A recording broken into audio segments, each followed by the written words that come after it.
एक महावत था धीरू। उसके पास एक हाथी विनायक और हाथी का बच्चा सुंदर था। उसका काम लोगों को हाथी की सवारी करवाना था।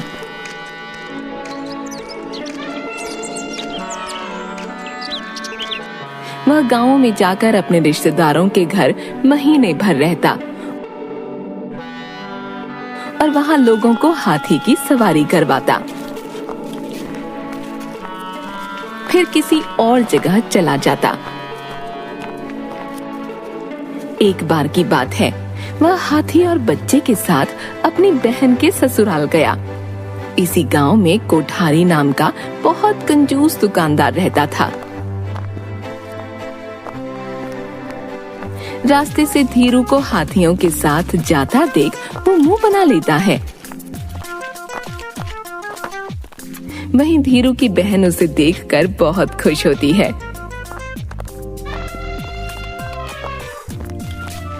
अरे भैया, आप इस बार पूरे 1 साल बाद आए हो।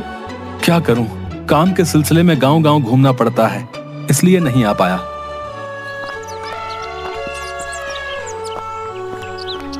बहन घर के बड़े आंगन की ओर इशारा करती है।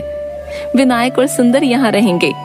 धीरू उन दोनों को आंगन में बैठाता है।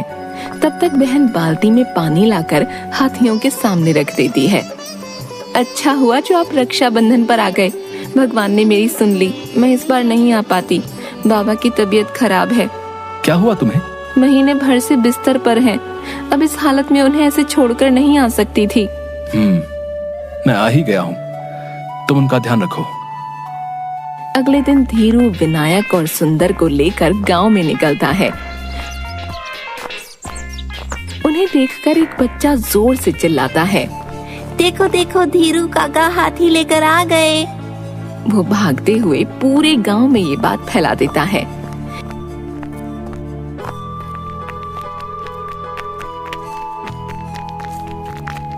धीरू आते जाते लोगों को बड़े प्यार से विनायक की सवारी करवा कर रुपये लेता जाता। मैं छोटे हाथी पर बैठूंगा। तुम इतने बड़े होकर छोटे पर क्यों बैठोगे? बड़े वाले पर बैठो। वह उसे विनायक की सवारी करा देता है।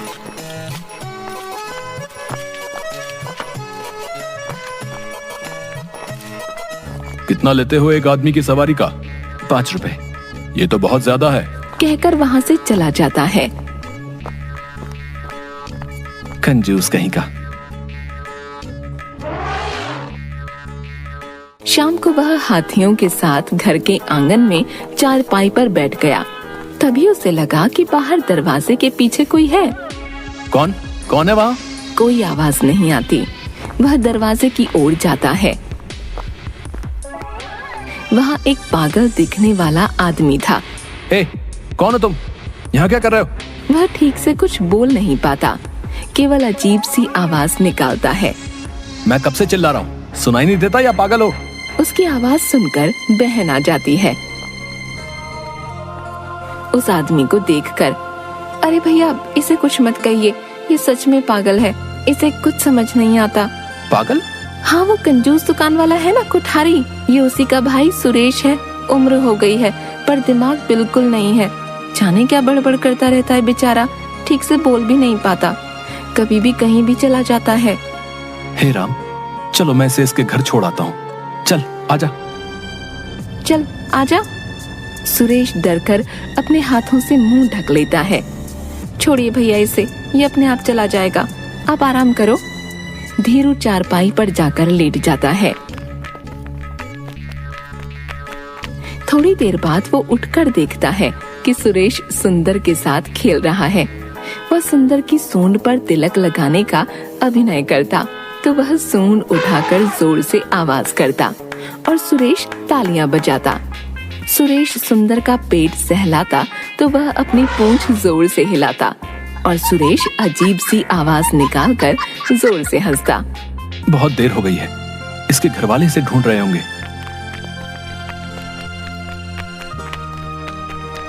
चला घर छोड़ाओ। इस बार वह चलने को तैयार था। सुरेश ने जाते हुए सुंदर को हाथ हिलाकर कहा, टाटा टाटा। सुंदर ने सूंड ऊपर करके उसका जवाब दिया।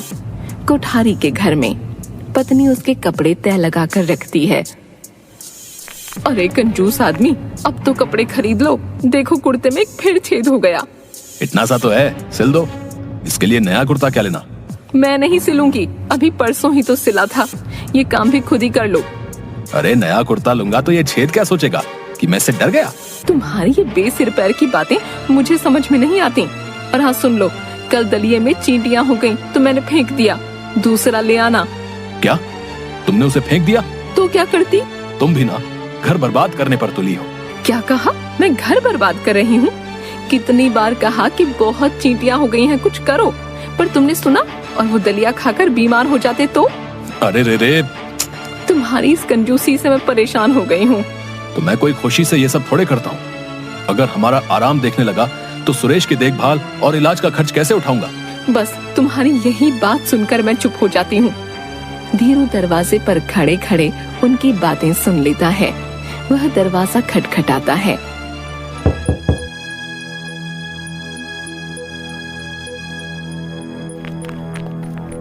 कोठारी बाहर आता है तो देखता है कि धीरू सुरेश को लेकर आया है।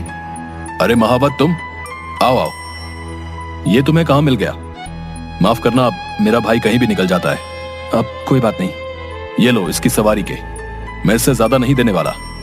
नहीं रहने दो, इस बेचारे ने तो हाथी की सवारी की ही नहीं, ये तो बस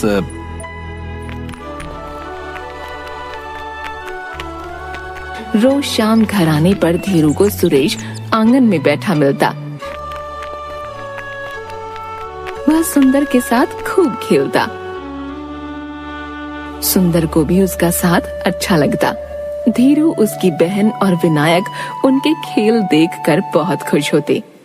एक दिन जब कोठारी दुकान पर गया तो थोड़ी देर बाद उसकी पत्नी सुरेश के साथ आई। तुम इसे लेकर यहाँ क्यों आई हो? अभी खबर आई है, मेरी माँ बहुत बीमार है और मुझे याद कर रही है, मैं वहाँ जा रही हूँ। पर सुरेश? हाँ वही तो, हाथी का बच्चा भी शाम को आएगा, वरना उसी के पास छोड़ आती, ये कहीं निकल न जाए। आप आज इसे दुकान पर ही बैठा लो, मैं रात तक आने की कोशिश करूंगी। पर सुनो तो। परवर कुछ नहीं, मैं जाती हूँ। उसके जाने के थोड़ी देर बाद बाजार में 3 गुंडे हाथों में डंडे लिए आए। वे सब दुकानदारों से हफ्ता वसूली करने लगे। आनाकानी करने पर दुकानों में तोड़फोड़ और मारपीट करने लगे। उन्हें देखकर ये गुंडे हर हफ्ते आ जाते हैं पैसे लेने, जितना कमाते नहीं उससे ज्यादा ले जाते हैं। वो जल्दी से सुरेश का हाथ पकड़कर दुकान के अंदर चला गया। तभी एक गुंडा दुकान में आकर चिल्लाने लगा। अरे ओ कंजूस मोटे, डर के कहाँ भाग गया बे? चल बाहर निकल बे, बाहर। दूसरा गुंडा आकर सामान उठाकर फेंकने लगा। तभी कोठारी बाहर आता है। रे भैया, सामान मत फेंको, मैं हफ्ता देता हूँ। ये क्या बे? हैं बे? बस इतना सा? चल और निकाल बे। भाई इस हफ्ते बिल्कुल कारोबार नहीं हुआ। तभी सुरेश भी बाहर आ जाता है। दूसरा गुंडा सामान उठाकर जोर से फेंकने लगता है। ये देखकर सुरेश डरकर जोर से रोने लगता है। तब कोठारी उन्हें और रुपये दे देता है, पर दूसरा गुंडा रोते हुए सुरेश को थप्पड़ मारने लगता है। तभी बाजार में धीरू, विनायक और सुंदर के साथ आ जाता है। क्यों बे? हैं? क्यों बे पागल? पागल कहीं के। ये साले।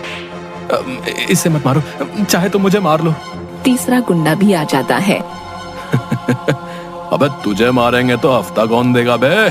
दूसरा गुंडा हंसते हुए सुरेश को फिर मारने लगता है।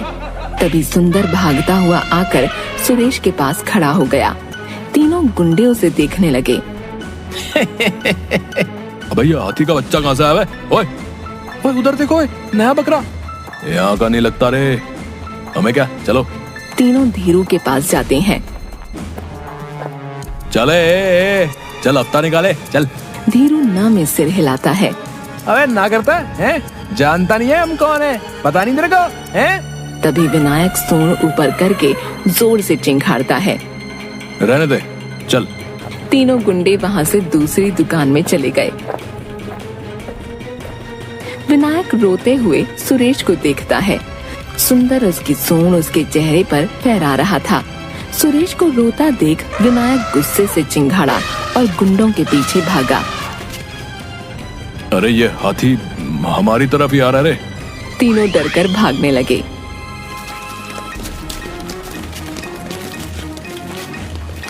विनायक ने एक गुंडे को पैर से मारा, दूसरे को सूंड में पकड़कर ऊपर उछाल दिया और तीसरे को भी सूंड में पकड़कर तेजी से गोल गोल घुमाकर नीचे फेंक दिया। वह तीनों को पैर से मार मार कर भगाता हुआ सुरेश की ओर ले गया। पहले गुंडे ने सुरेश के पैर पकड़ लिए, उसे देखकर बाकी दोनों ने भी। तब विनायक रुक गया। हमें माफ कर दो हमें। हम कभी किसी को नहीं मारेंगे भाई, किसी को नहीं मारेंगे भाई। यहाँ कभी नहीं आएंगे भाई, यहाँ कभी नहीं आएंगे। फिर तीनों वहाँ से भागकर जाने लगे तो विनायक ने उनका पीछा किया। महावत रोको उसे, कहीं उन्हें मार ही न डाले। चिंता मत करो, ये जानवर हमसे कहीं ज्यादा समझदार है। जो बात हम नहीं समझ सकते ये समझ जाते हैं। विनायक उन गुंडों को गांव से बाहर भगाकर ही रुकता है। जब वह वापस बाजार में आया तो सबने रोते हुए तालियां बजाकर उसका स्वागत किया।